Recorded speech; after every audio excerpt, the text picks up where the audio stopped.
Buongiorno. Grazie. Ciao. Ciao.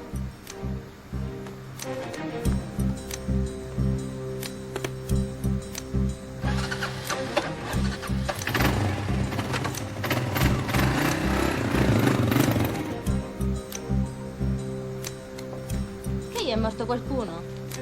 È un mondo che muore, vogliono darci lo sfratto. Beh, a me mi sa che è lei che attrae energie negative. E a me mi sa che tu dici un sacco di sciocchezze.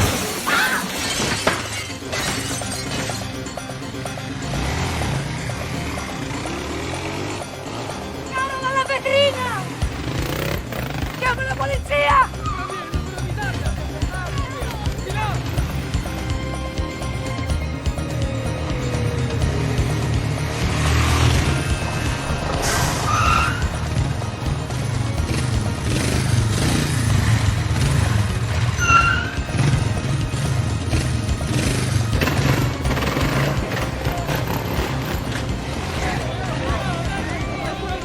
Fermateli! Fermateli! Prendeteli!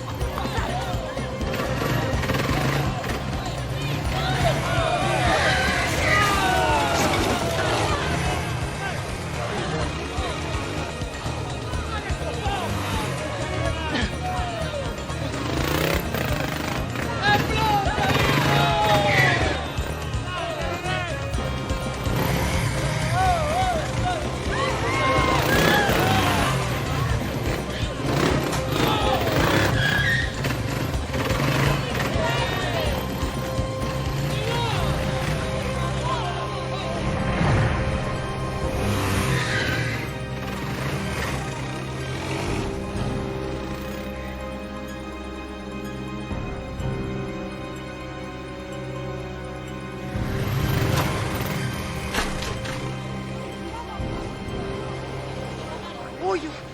Si è fatto male? No, è una spina. Tutto a posto, signora? Beh, insomma, sì, direi di sì. Meno male.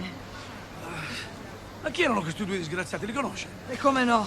Mi hanno spaccato la vetrina della libreria 5 volte. Ma stavo per prenderli, ha visto? Della verità mi sembrava il contrario, eh. Ma perché lei mi ha buttato giù di qua, se no mi mettevo qui, li bloccavo e... Ci ha loro fatto male adesso. No, no, è stato gentile, solo che adesso sono andati via, chissà dove sono finiti. Vabbè, grazie, grazie mille. 5 sassi in un mese e relativi 5 veterotti, ecco. Ah, totale 2500 euro. Vero? Sì, più 1000 euro di liquidazione alla commessa, perché io di fare l'intifada mi sono rotta.